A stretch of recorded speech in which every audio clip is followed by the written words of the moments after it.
is just an introduction to herbs. It's not in depth. Normally when I teach, it's 4 hours. It can be a week long. And so I'm just trying to give you just a general overview for those that don't know much about herbs or are not using them. And for those of you that already use them, then this is probably just review for you.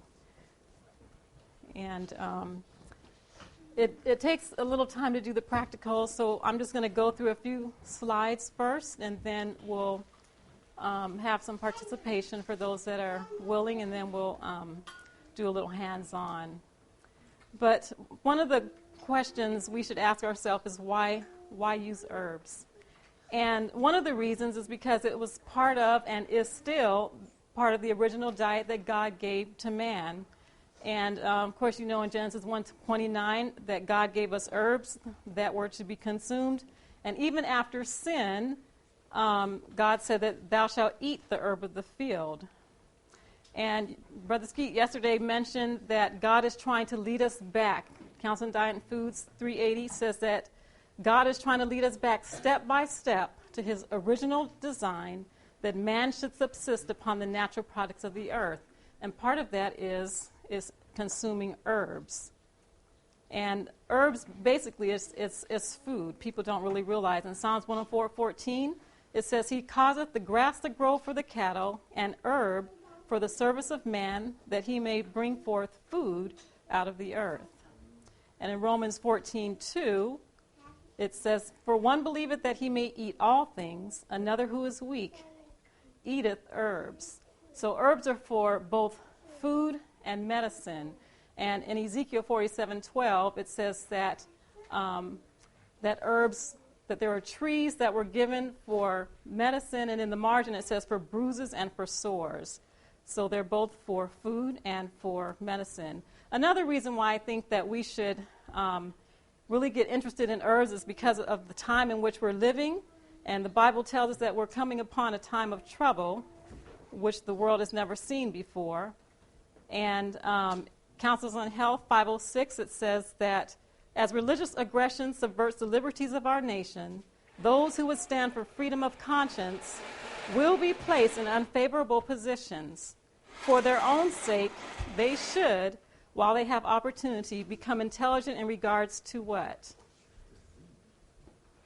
In yellow. Disease, its causes, prevention, and cure. It says, there will be suffering ones, plenty of them, who will need our help, not only among those of our own faith, but largely among those who know not the truth.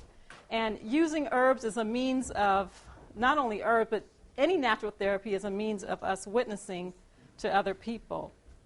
Now, what is a medicinal herb? Basically, an herbalist or a natural therapist will tell you it's any plant that can be used for promoting health.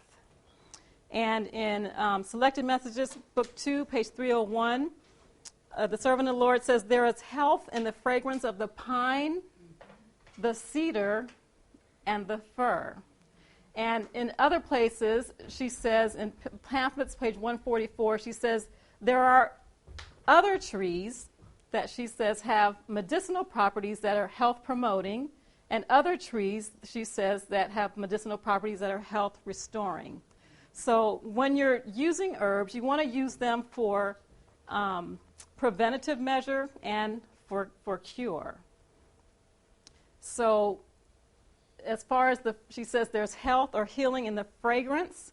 If you want to improve your memory, then you can inhale some rosemary. If you would like to have mental alertness, then you can inhale the fragrance of sage leaves. If you want to relax or have a good night's rest, you can inhale the fragrance of lavender flowers. If you want to lift depression, you can inhale the fragrance of citrus oils. And another good thing for depression is eating oranges, I don't know if that's what you call them here, and pineapple together. And that will lift depression. If someone's suffering depression, in 72 hours, their depression is gone by God's grace. Now, what are some of the benefits of herbs? There's a lot of different benefits, but they strengthen your immune system. There's herbs that do different things. They raise your energy level. Some of them help to regulate your hormones. Others are used to cleanse your system. And in 2 selected messages, page 89, I believe it says, Christ remedies cleanse the system. They also help to build your blood up. They provide nutrition, and they help to heal bruises, wounds, and sores. Now, when you start to learn about herbs, where's the best place to start? And to me, it depends on what your interest is, where your interest lies. If you have a garden, then I would start with what you have in your garden and take, because sometimes we plant gardens and we'll have little herbs in our garden, but we have them in there just for beauty, for fragrance, for culinary use. But we should start learning about those herbs, all that we can. And the other place to start, the best place to start too, is by what's in your kitchen cabinet. What are you putting in your food? And you'll be amazed of the properties that are in the spices that are in your cabinet. But I would also recommend you can get some books that you can that have pictures in it. And then I make a 3x5 card, and you can do identification. Is a good way to learn.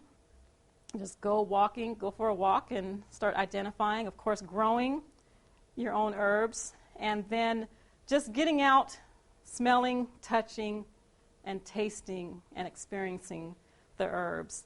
And I just want to say at this juncture that when you're dealing with herbs or any kind of natural therapy, what you really want to do is have an experience with God. and the Lord has taught me a lot of lessons through plants, through gardening, and if you can have an experience with the plants through God, then you can pass that on to whoever you're working with.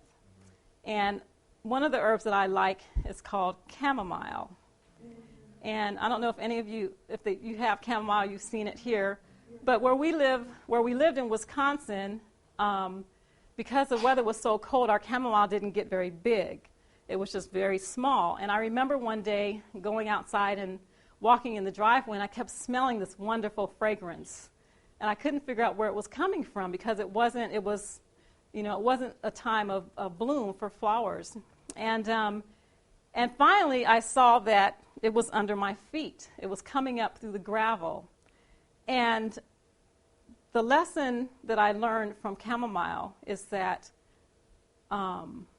when you walk on it, when you step on it, then it releases this beautiful fragrance.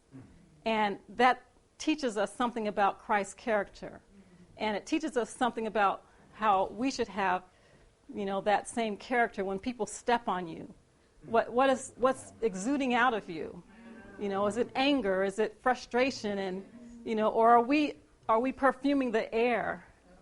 Are they smelling a beautiful aroma coming from us when we get stepped on? So herbs can teach you a lot of different things. And if you're working with someone, that's crushed under the weight of trial, then you can share these different things with them. So I want to just encourage you to just pray and start having an experience with God through these things. So what we're going to do is just 7 simple herbal preparations. We're just going to talk about and look at capsules, infusions, decoctions, extracts, these things here. And capsules are pretty much used mainly to mask the taste of bitter herbs. And if you have to travel somewhere, they're good. They're handy to use because you can put them in your pocket, your purse, or whatever. But for the most part, it's better to drink your teas or eat your herbs. And actually, if you do that, then you won't. You'll know when enough is enough. When you're taking it enough. Infusions are teas that are made by pouring boiling water over it. And we'll talk about that. But you use soft parts of the plant, just the tender parts, like the leaves or the flowers. And a decoction is made. It takes a little bit longer to prepare that, and that's made with the heavier parts of the plant, your roots, your stems, your barks. An extract is made with, I use vegetable glycerin. Some people use alcohol, but we're told not to use alcohol. And also, some people use apple cider vinegar. I don't use that either. And even if you use alcohol or you buy it, people say, well, just put it in hot water, the alcohol dissipates. And yes, some of it does dissipate, but all of it does not. And so I still recommend vegetable glycerin. Then we're going to make a skin paste with turmeric from your kitchen, and which is good for skin infections. And then we're going to make a syrup. There's several different kinds of syrup you can make, and I'll talk about those. And then we're just going to make a gargle for your throat. Sorry, there's a typo there. So we're going to look at capsules here. And what I have here is vegetable capsules. And of course, you know that they have gelatin capsules as well. And what I use is called a Cap'em Quick. It's a capsule maker. I don't know, can you all get those here? Little capsulators? You can? Okay. All right. And all you do here is you're going to separate. It has 3 little parts to it. And I have it on the slide. So you lift this up here. And then you turn these knobs so that it stays up in the air. It stays elevated. And then you're going to put one side, the long side, you have a top and a bottom to your capsule. You're going to put the long capsule in here like that. And then you'll fill that up, and then you pour your herb on, whatever herbal mixture you're going to use. And whenever you use a capsule later, you have to use powdered herbs. And you fill that up, and then after you fill that up with your herbs, you'll turn these. You want to hold this, turn these down, lower it down, and put your cap on it.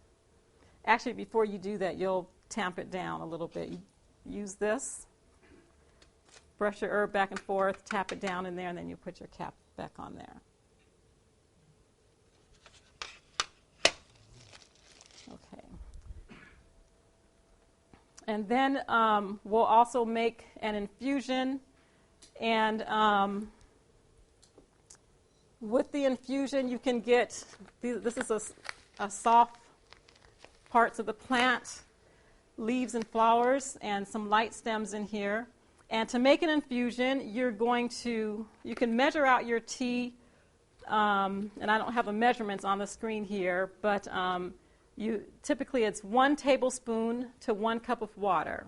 And you're going to boil your water. You're going to add 1 tablespoon to the jar, or however much you want to make. I normally make like a liter a day of tea. If I make it, I'm going to make a liter. And then you'll pour your boiling water over, and then you want to put a cap on your jar. And you want to put a cap on it primarily because a lot of the medicinal properties are in some of the plants that are aromatic. The plants that smell good, they have oils in it. And when it's heated and the steam is coming out, you're losing medicinal properties in the steam because the oils are coming out through the steam, and you're going to lose a lot of medicinal properties. So you want to put a cap on it, let it steep, let it sit for 15 to 20 minutes, and then you can strain it, and then you can use it. And your teas, for the most part, you can keep them in the refrigerator for up to 72 hours. But it's best to try to make them fresh if you can. And a decoction is made, again, with the roots, the bark or the stem. And this is burdock root. And when you have the denser part of the plant, it takes a lot longer for the medicinal properties to come out of the plant. So what you want to do here is you're going to measure out your herb in a pot, and you want to add your water, and you want to simmer it on the stove for 30 to 45 minutes. And then after that's done, then you can strain it, and then you can use that. And if you're going to make a combination of herbs, sometimes what you want to do is you'll take your infusion and your decoction and then you mix them together to have a formula. Because if you cook this too long, then the medicinal properties are going to go back into the plant and not in your water. Okay? So what I'd like to do, if we can, is stop at this juncture and see if we can take a break and have a couple of people do some of these things, and then we'll go on and make some other things as well, if we have any volunteers. We have one volunteer. Okay.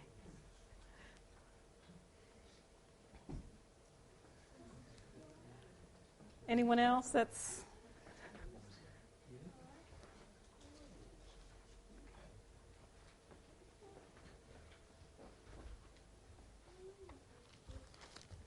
Okay, we need at least 7 people. It'd be nice if we had 14 people, 2 people doing one thing each, if possible. Okay.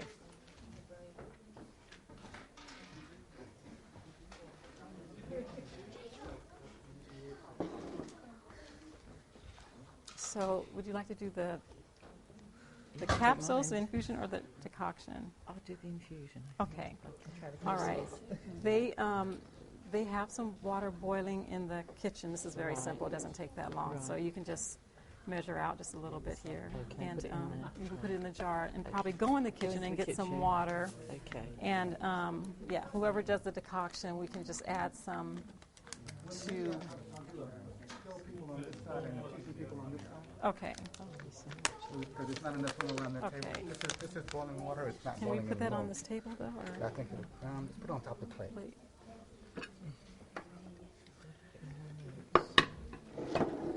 Where's the powder for the cook? Right here. There's a spoon. All right. Not as much as that. Yes. Well, you can put a couple, I'd say. 2 of those. 2 or 3. Yeah, we'll probably have to have more water. Oh, that's all the water we have? No, I just bought some. Okay. I'll bring some more. Who would like to make some pickles?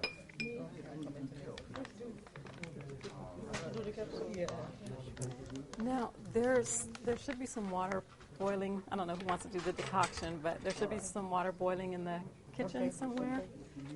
And so this, you just pour some over there, yes. And I don't know if you want to use the measuring cup to pour it out so we don't spill, but... Should we go and see if the water's boiling? Do you want us to do it in the kitchen? Yes, actually, yes. I'm not sure if they have another little pot, but what we'll do is just, if you can just boil it just long enough till some color comes out into the water. Because we won't do it before in the boiling water until it gets color. Just a little bit of color, and not all of it, just a little bit. And then we'll just, because we don't have 45 minutes, and then we'll just bring it back and put it in a jar. Okay. Is that okay? We'll have to strain it. Olive, elderflower, lemon peel, Okay, so. elderberry, golden seal, ginger root. Okay. Was it winter mix? So we'll let that steep for 15 minutes. Yes, can you time it for 15 minutes, and then we'll strain it. Oh, you can. And actually, do you want me to put more? We'll just put, how many tablespoons did you put in there? You put 2. So you put 2 cups of water in there, basically, or? Do you know, I didn't measure it. Okay, we'll add a little bit more. That way people can taste it if they want to. Okay. All right. So after that's done, we'll just strain it and we'll serve it out. So. Okay. All right. All right. Okay.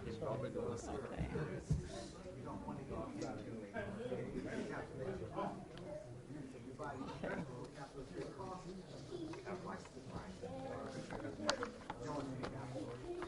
I'm going to hand this to you before I forget. Oh, okay. And, Are you making it for a poultice, or are you making it for to drink? What are you making it for drinking. for? Okay. Yeah. The infusion, you mean? Yeah. Yeah, just for drinking. Okay. Yes. So So you're just steeping it. just steeping it. Yes. What are you making for It's called a Stay Well tea. It's for stay well. Stay well. Yeah, for colds and coughs and yes.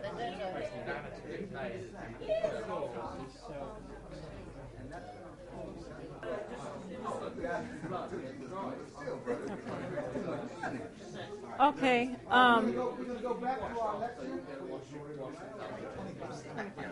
Okay. It's about 28. Okay. Uh, the someone just said that the capsulators here are about 28 pounds. Is that 25 pounds? I found one for 17 on eBay. For here, because the 17 I saw was a capsule, not the machine. No, this was the machine, but you have to put 70 plus postage. It's on eBay. because The smaller one, it doesn't look just like that one. we get them for $12 in America, and some places you can find them for $10. So I don't know what that is for pounds, but I don't know how to. Yes, I actually brought in one extra one with me. I normally bring a lot with me, but I did. And the same with the capsules. The capsules you can get about a bag of 1,000 for $10, $12. Yes. At Burwell's? Okay. Oh, okay. All right. Okay. Okay. I do want to say that whatever you do, like with your capsules, I buy little bottles that I store my things in. And sometimes if you get going with a lot of things, you forget to put a label on it. So you want to make sure that you label everything so that you know what it is. And your teas, unless you're going to drink them right then and there or in that day, but you want to make sure you label things. I'm just going to go through the rest of the slides, and then we'll just break up and let people do different things so that it doesn't take too much time. Yes. I'm sorry? May I ask a question? Yes. Can you do anything with mint? Different types of mints, because you've got, ordinary mints and peppermints and apple mints and pineapple mints. Is that Do you- on there? You can do, it's edible, so you can do whatever you want with it. You can put in. Medicine as well. Can they be a medicine as well? Oh, yes, absolutely. Absolutely. Yes. Yes. Any of your plants that have like a square stem, it looks squarish, it has edges on it, those plants are normally edible. Yeah, so anything that you see in nature, isn't that right? Yes, and all mint has square stems. Then you know that's something that's edible. And now with your mints, or even with your herbs that are aromatic, that have that strong aroma, there are oils in those plants, and that's why you have that strong aroma. And those plants, you want to just be careful that you just don't take too much. If you're drinking a tea, it's fine, but if you're using as an oil, then you have to be careful not to take too much. And I had an experience with peppermint oil. I used to put a little bit in my bath water, and one day I didn't measure. I normally just use a dropper, and I put a few drops, and I just tilted the bottle and put it in my bath water. And after a few minutes, I'm in a hot tub of bath. I felt ice cold, and my heart rate went up. I was just shivering and freezing, and I thought I was going to have a heart attack. And my husband helped me out. He had to take a blow dryer to me and get me warm, and I'm giving him instructions, and because I didn't think I was going to make it. But so you have to be careful with the oils. They're very strong. And especially with children, someone in America they recommended by phone to give a child a teaspoon of peppermint oil or some other oil, and it killed the child. So you have to really be careful with your oils. And I recommend if you take any of your oils, I only put 2 to 3 drops in a cup of water. That's it. You know, and I would probably only do that once or twice a day, and that's probably enough because it's very potent. Okay, we're just going to look at making a glycerin extract, and glycerins extracts are used to concentrate the herbal solution and to make them convenient for storage and transportation. What I normally do is I use the glycerin and water, and then you can use an herb of your choice. You can either use a powdered herb, or you can use a cut and sifted herb. And if you use a powdered herb, you have to be careful that it's not an herb that is going to thicken. So that would be like a mucilagenic herb, like a mullein or a slippery elm, something that when you put in water it swells, psyllium. Alfalfa will do that as well. It will thicken, and then you'll just have a blob. You want to have a liquidy mix. Okay? So if you happen to use an herb that you didn't know gels up, just add more water, more vegetable glycerin until you get it liquidy. And the easiest way to make an extract, I will just tell you, I normally have measurements and all of that, but you can get a jar and put your herb in it and use half glycerin and half water. But you want to make sure that your herb is covered by at least a few inches so that your liquid goes above that. And then you want to shake it once or twice a day. I normally shake mine up once or twice a day for 10 days, and you leave it in a cabinet or someplace where it's not in the sun. And at the end of that time, you take it out, you strain it, and then you can bottle it, label it.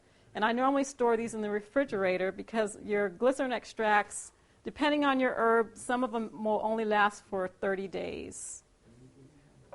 Yes. We use bottled water, I presume, do we not? Yes, bottled water. For all of your extracts, you want to use bottled water. And the main reason is because you're extracting medicinal properties into the water, so you don't want to contaminate your herb with things that are in the water. Well, it depends. Okay, if you're doing your extract, it's just bottled water. It's not boiled at all. Yes, if you're doing your teas, then you want your water boiled first, even if it's bottled water. Distilled water, that's what we use. That's the best, yes, because there's nothing in it, and it actually has an attraction, so you'll get more of the properties to go into the water. Yes. How long did you say to leave it to stand? 10 days. And you shake it twice a day. And the other thing is a turmeric paste, and I didn't put all of the benefits on there, but you can look online. It's just a long list of benefits. But this paste is used for fungal infections, athlete's feet, and ringworm, and a lot of other things. The only thing about using this paste is that it's going to lighten your skin, and which really is not a problem unless you're putting it on your face. But and it will fade after a couple of days, so it's okay. But that's just what happens. It's like charcoal or cayenne, yes.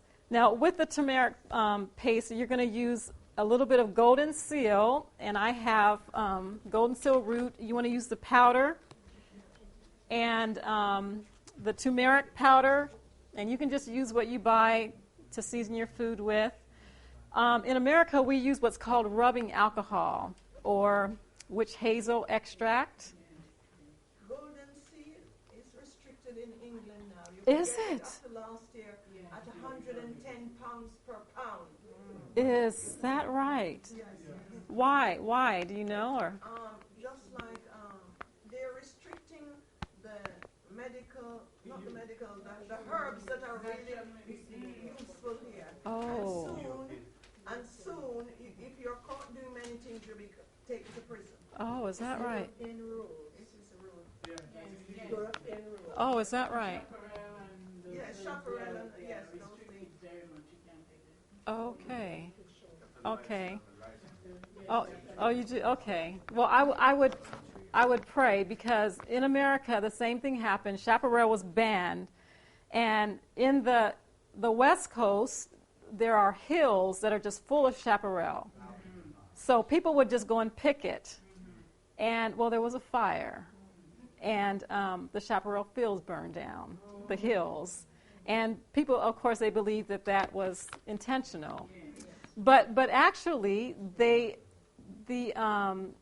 chaparral is now legal again, but it just depends on how you use it. So I would pray, because we know that in the last days we're told that medical missionary work is going to be able to be done.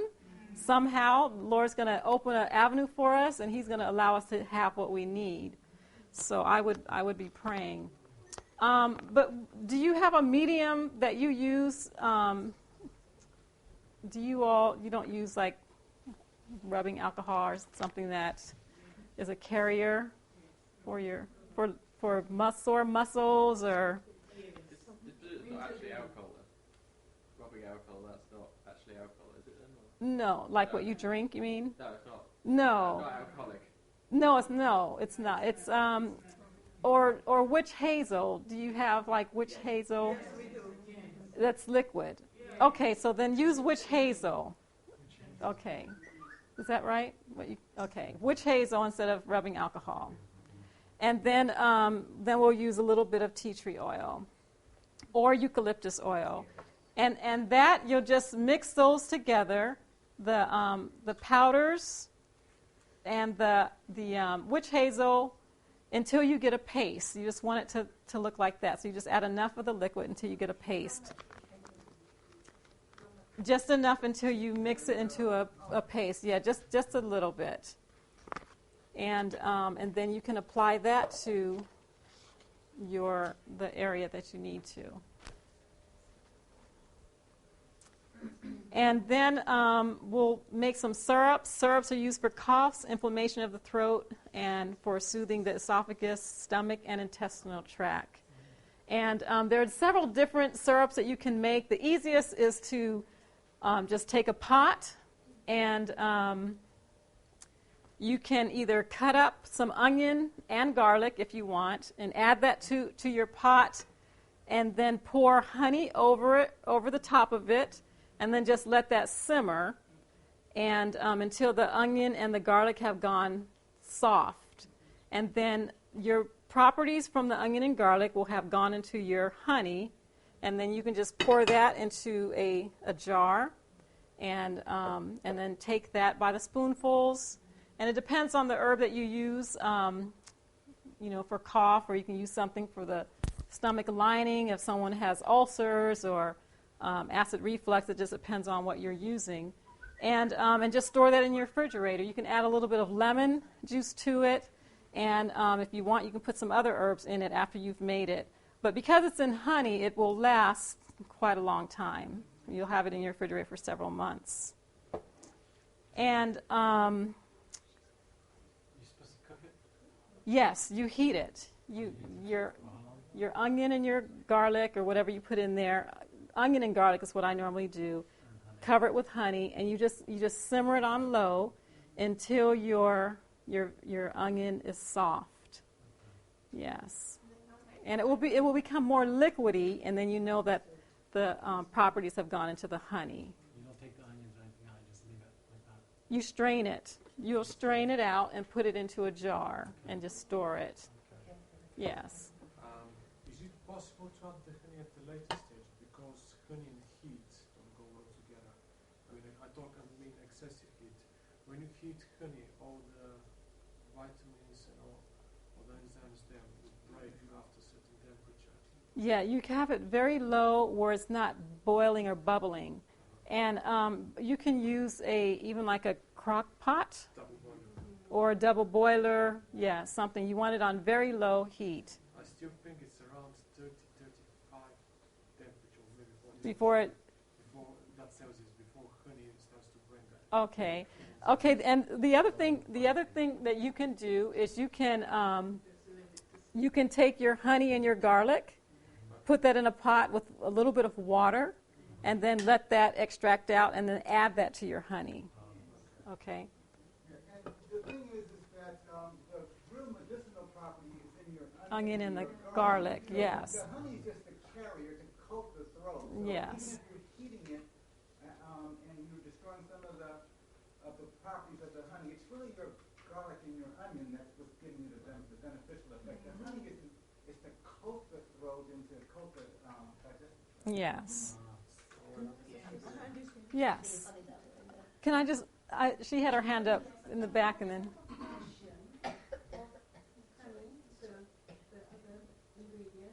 Also, does it have to be refrigerated to avoid crystallizing of the You just put your onion and garlic in a pot. You just cover it with honey so that it's covered. Yes. And you don't have to refrigerate it, but I normally refrigerate my things. Yes. So and then And- you put some of the honey in hot water with you after the onion and garlic's been soaking in it. No, you just strain it, because you'll have your onion, your garlic, your honey in here, and then you'll strain it. You can strain it into a bowl or a pot, and then you'll just pour it into a jar, an empty jar, and then yes, when you strain it, all you'll have is what looks like honey, and then you'll have the medicinal properties of the onion and the garlic in there. And how much are you supposed to take? You can take like a teaspoon every half hour, every hour, depends on if you have a cough, something like that. Every hour, and I would just do it until you're feeling better. The thing about taking herbs is that people give up too quickly. They say, well, I took it and it didn't work. Well, how long did you take it? And typically, especially if you have an acute condition, you want to take something for 2 weeks, and then even when you start getting better, you still want to continue that. And take it. I would take it for another 2 weeks at least, and but just don't give up too long. And it depends on what you have. I had gotten Lyme disease, I think, the last time I came, and I did a program for 2.5 years, and I stayed on my herbs for 2.5 years. I did hydrotherapy every single day for 10 months, and that's unheard of. People don't do that, but that's what I had to do. And so you want to be persistent, and because it takes a little bit of time for your body to adapt to what you're taking. Yes. How much do you recommend for children, young children, if they take this less than a teaspoon? For children, normally, well, this is not as bad. You can do that if they're under a year. They don't recommend giving children honey because of the potential of botulism in there, but you could still do half a teaspoon for them as well. Yes, it'd be a little bit different if you're giving them capsules or regular herbs. You want to give them at least half the dose you would give to an adult, but that gets a little bit complicated too, because then you do it by weight. If it's a big man, then he gets more than the average person would. So how much onion and garlic would you use? Garlic to onion. That's totally up to you. If you want to make a big jar, then you put a bunch of onion and garlic in your pot, cover that with honey. How much garlic to the onion? Oh, it's really up to you. You'd probably want to put more onion than garlic, unless you're going to be home. I like garlic, so I would probably I might make mine half and half. So it's really up to you. Does it matter if you use red or yellow onion, white onion? Does it matter? No, it won't. It doesn't matter. Just as long as it's onion. Yes. Yes. A hand is here, please. Hand. Yes. This hand. Oh, I'm sorry. I'm sorry. No, I was just wondering, about the onions, and you heat it first. Because the reason why I said that, because I do the same thing. But I just put the honey over the onions and put it in the fridge, and as the water starts spraying water, I use it. So I want to know that if you warm it, if you're getting better results. I don't know. That I don't know. I'm not. Do cold extract? Yeah, No temperature, it takes longer. Yeah, it takes longer. When you use heat, it extracts it much more quickly. Yeah. So you can leave it in there for 2 or 3 days, and it'll cold extract, but you can do it in 15 minutes and take it right then if you use. Yeah, because you can cold extract your teas too, the infusions, but it takes longer, but it still will put the properties in. But to me, it doesn't take that long. You know, I'm speaking from my Right. Yes. I just put the honey over. And it starts breaking down quickly. Yes. Okay. All right. Okay. What we're going to make here is a thyme syrup, and you're going to use 1 liter of water, 1 cup of honey, and that's it. Really, you can add a little bit of lemon if you'd like.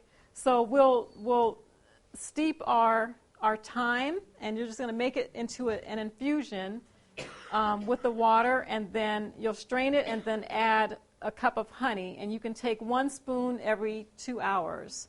Now the thyme has aromatic oils in it, so it's going to be a little bit stronger, so you don't have to take it as often. And thyme is good for any kind of respiratory complaint. It's good if you have bronchitis or sore throat, coughs, flus, things like that.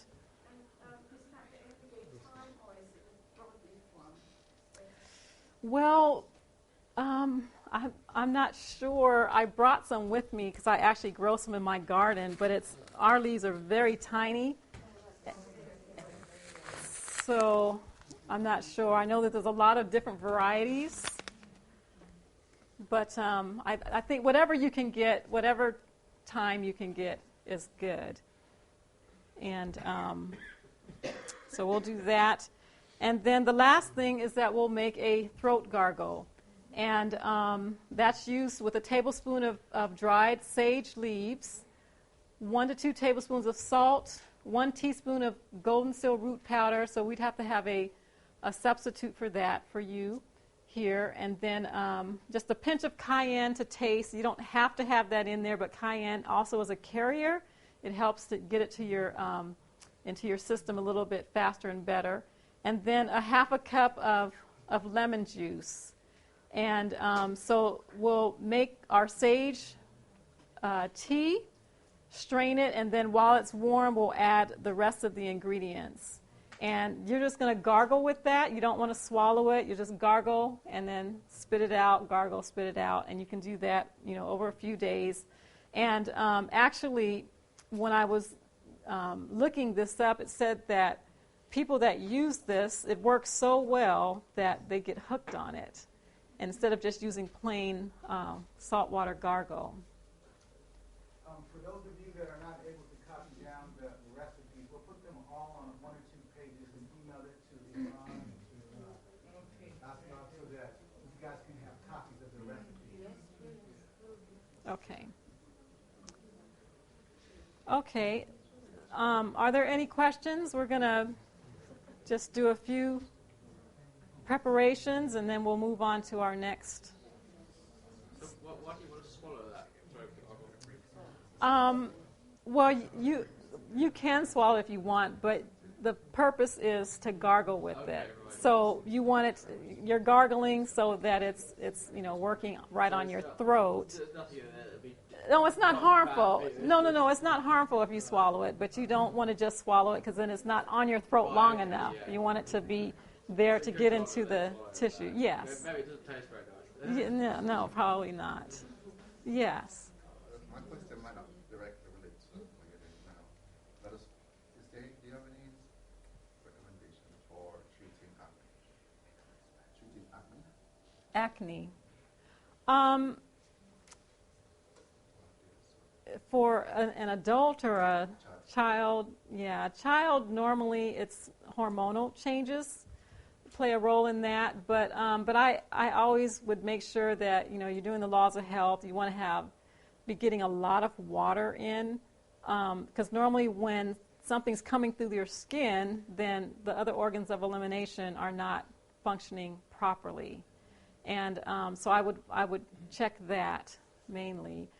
There are things that you can use externally that are like astringent in nature that will help dry that up. But you want to, and you can do external, but you want to primarily focus on the internal because there's something wrong inside, internally. Yeah. So, okay. Say that? And putting it on your face? Yeah, putting it on like if you've got spots on your face. Oh, really? Okay. Oh, that sounds hot. Yes, I know. Okay. She said cayenne and olive oil mixed together. Okay. All right. Well, we're going to, I had some volunteers up here. If we can go ahead and just make a few things, and then we'll move on to our next classes. But we'll end up just tasting a few little things up here if you'd like after they're made. And then if you have any questions, we can try and answer your questions as we move along. So if anyone that didn't do the capsules would like to do the capsules, then we can do that as well. But we do need some volunteers for the syrup and the gargle if you're willing and able and interested. So, and one other thing I would like to say is that when you're using these teas, for you to really be praying and asking the Lord to speak to you and show you what you need and what the other person needs. Oftentimes when we're working with people, we get caught up in just giving them a remedy. And this is not even the purpose. God's purpose for people, and people getting sick, God's purpose for us to help them is to get to the root cause. And mainly there's a spiritual problem. And so you don't want to get caught up in, take this, take that. You want to find out what's really going on.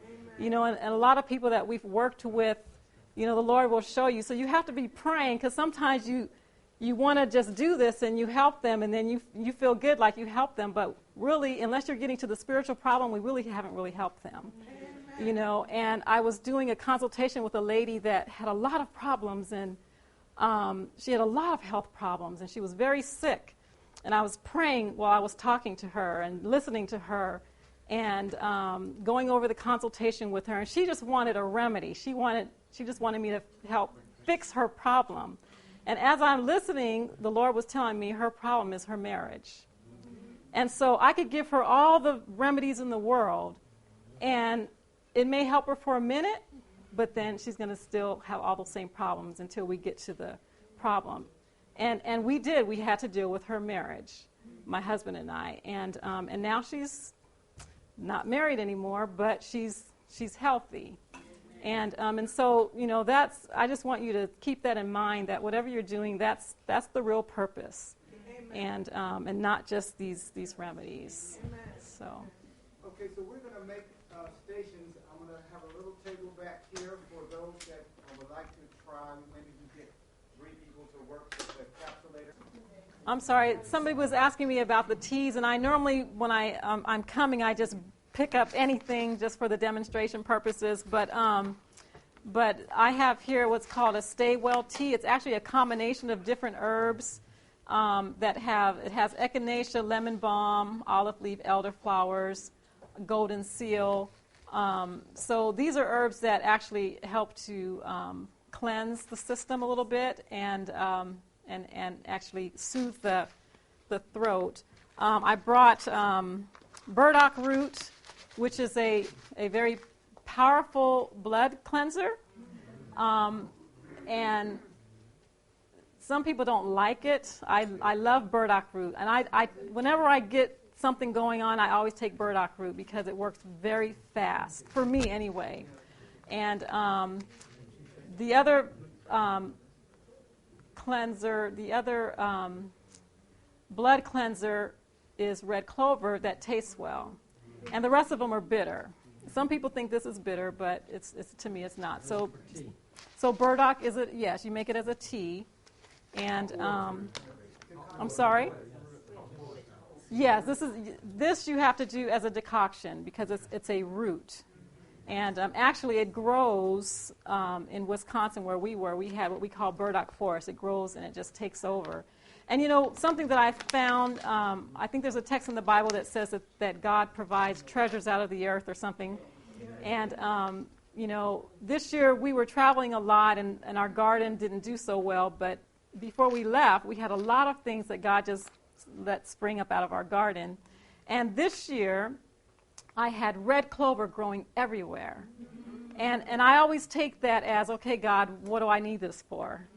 And I actually, I harvested some, dried some, and I'm working with a lady that actually needs it. So I had dried some and gave her a big bag of it, and I said, here, God grew this for you. You know, so if things start springing up, you know, take note, harvest them, because you're going to probably have a use for them. I brought some sage, and we're going to use that for the throat gargle. And sage, I'd have to look, I don't remember all of the things it's good for, but one of the things that we have used sage for is a quinine substitute.